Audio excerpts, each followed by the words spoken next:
आज ट्रंप से लेकर के कभी कोई पश्चिम से उठ जाता है, कभी मिडिल ईस्ट से, कभी पूर्व से, चाइना से, कभी किसी देश से भारत को कोई ललकारता है। भारत को उसकी औकात और हैसियत बताने का दुस्साहस करता है।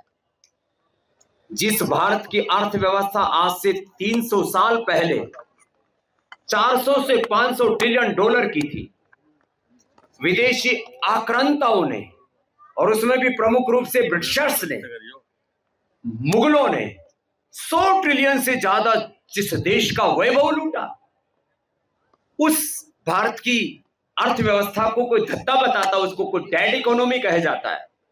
हमारा ग्रोथ रेट, हमारी जीडीपी, हमारी इकोनॉमी, हमारी करेंसी, इसके ऊपर प्रश्न चिन्ह लगाते हैं। लेकिन हम ये बताना चाहते हैं कि हमने मात्र राजनीतिक आजादी हासिल नहीं की है।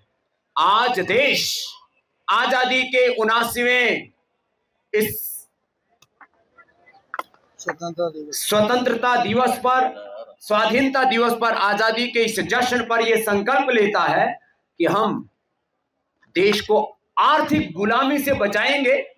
ईस्ट इंडिया कंपनी से लेकर के आज तक लाखों कंपनियां आई भारत में, सब लूट करके लेके गई।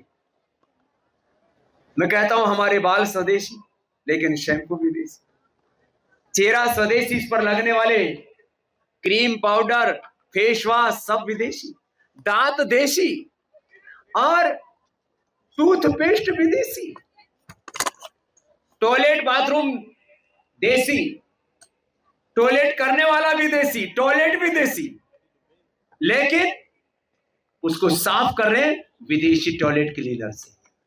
हमारे घर के आंगन में पहले गोबर गोमूत्र का चौका हुआ करता था, उस पर भी आज विदेशी कंपनियों के फ्लोर क्लीनर लग रहे हैं। हमारे तन, हमारे मन, हमारे जीवन तो देशी हैं, लेकिन हमारे तनों पर, मनों पर, कपड़ों पर, जूते चप्पलों पर, हमारी जुबान पर विदेशियों ने आधिपत्य जमा लिया है। इस आधिपत्य से, इस साम्राज्यवाद से, इस पूंजीवाद और विस्तारवाद, बाजारवाद से, उपभोक्तावाद से राष्ट्रवाद के उद्घोष करते हुए हम इस भारत माता को बचाना है। तो आर्थिक आजादी का संकल्प, और संकल्प शिक्षा की आजादी का 1835 में जो मैकाले पाप करके गया, उसको साफ करने के लिए पतंजलि गुरुकुलम, आचार्य कुलम, पतंजलि विश्वविद्यालय, भारतीय शिक्षा बोर्ड की ओर से जो पुरुषार्थ चल रहा है देश के सही मानस के निर्माण का, आज हमारे मनों में जहर भर दिया गया है। अपने ही देश के अंदर देशद्रोही लोग भी पनप रहे हैं, भारत माता को रोज गाली देते हैं, तो उससे भी देश को बचाना है। तो ये शिक्षा की गुलामी और ये विदेशी चिकित्सा की गुलामी, अभी तो सुप्रीम कोर्ट का फैसला आने के बाद से सारे इन असुरों को सांप सा सूंघा हुआ है। नहीं तो रोज हमें ललकारते थे, आज आईएमए वालों की भी ठठरी सी बंध गई है, नहीं तो रोज हमको फुफकारते थे। आज इन सारे जहरीले नागों की फनों को कुचलना पड़ेगा, जो अपने देश की शिक्षा, अपने देश की चिकित्सा, अपने देश की अर्थव्यवस्था को धत्ता बताते थे। ये सारे शिक्षा माफिया, चिकित्सा माफिया, ये आर्थिक माफिया, माने चारों तरफ एक विध्वंस का जो वातावरण था, अब उन सबको हमें सबक सिखाना है। तो इस बार हमने संकल्प लिया है आजादी के इस पर्व पर कि हम शिक्षा की आजादी, चिकित्सा की आजादी, आर्थिक आजादी, वैचारिक सांस्कृतिक आजादी के उद्घोष के साथ, शंखनाद के साथ हम प्रतिबद्धता व्यक्त करते हैं कि सभी प्रकार की पराधीनता की बीड़ियों से भारत माता को मुक्त बनाएंगे और एक स्वस्थ, समर्थ, संगठित, विकसित, परम वैभवशाली भारत बनाएंगे।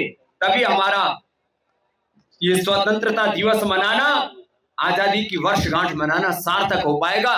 नहीं तो अभी तो हमने बोला वंदे मातरम, मुंह में वंदे मातरम और काम हम फंदे मातरम, भारत माता को फंदे पर चढ़ाते रहते हैं, ये नहीं चलेगा। बाबा जी, ट्रंप की गुंडागर्दी कैसे दूर होगी और चीन और रूस से हम संबंध कैसे बनाएंगे? तो देखो, पाकिस्तान धमका भी रहा है जिस तरह से भारत। अभी पाकिस्तान जैसा एक नापाक देश, जिसकी हैसियत भारत के सामने एक दिन भी टिकने की नहीं है, उसका मुनीर, जिसको अमेरिका ने कुत्ते पाले, पाकिस्तान की वर्दी वाले नारे लग रहे हैं वहां। तो ऐसे वो मुनीर मुल्ला से लेकर के उधर यूएस के प्रेसिडेंट और तमाम तरह की जो भारत विरोधी ताकतें हैं, उनका एक ही समाधान है, भारत, चीन, रसिया, मिडिल ईस्ट के कुछ कंट्रीज और यूरोप के ब्रिक कंट्रीज भी काफी हद तक अब भारत के साथ खड़े हो चुके हैं। एक नया वर्ल्ड ऑर्डर तैयार हो रहा है और इस नए वर्ल्ड ऑर्डर में जब Bharat, China, Russia, middle east और यूरोप के देश जब एक साथ इकट्ठे हो जाएंगे तो अमेरिका को और ट्रंप को भी उसकी औकात बता देंगे। फिर डॉलर का साम्राज्य नहीं होगा, फिर ट्रंप और अमेरिका का साम्राज्य नहीं, फिर भारत, एशिया और नई एक विश्व शक्ति का साम्राज्य होगा। उस दिशा में अब कुछ नया एक राजनीतिक, आर्थिक, वैश्विक परिप्रेक्ष्य नजर आ रहा है। बाबा जी, जो पाकिस्तान के आर्मी चीफ है वो वहाँ पर जाके कह रहे हैं अमेरिका में कि परमाणु छोड़ देंगे, आधी दुनिया हम नष्ट कर देंगे, उस बारे में क्या कहना है? परमाणु बमों के नाम पर कुछ छोटे छोटे हथगोले से बना रखे के नष्ट हो जाएगा पाकिस्तान, उनको की तो बहुत दूर की बात है। और एक बात और जो हमने सुनी है गुप्त सूत्रों से, पाकिस्तान के पास है जो परमाणु बम है वो उसके है ही नहीं,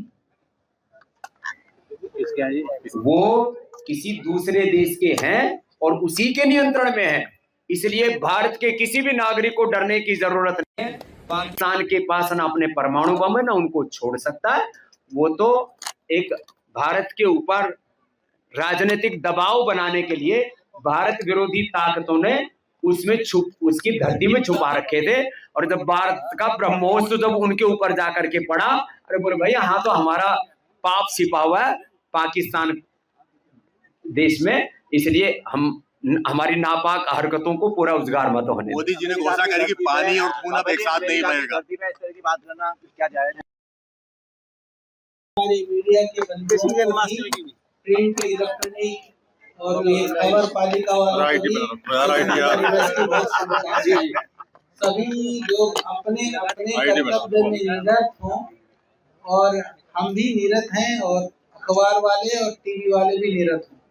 कर्तव्य से विमुख होने से देश पतन की ओर जाता है, कर्तव्य की ओर उन्मुख होने से देश समृद्धि के सोपान चढ़ता है। तो आज हम भी संकल्पित होते हैं और सारे मीडिया वाले भी संकल्पित हो कि देश के लिए जिएंगे, देश के लिए मरेंगे, किसी के प्रभाव और किसी के दबाव में काम नहीं करेंगे। बहुत बहुत शुभकामनाएं।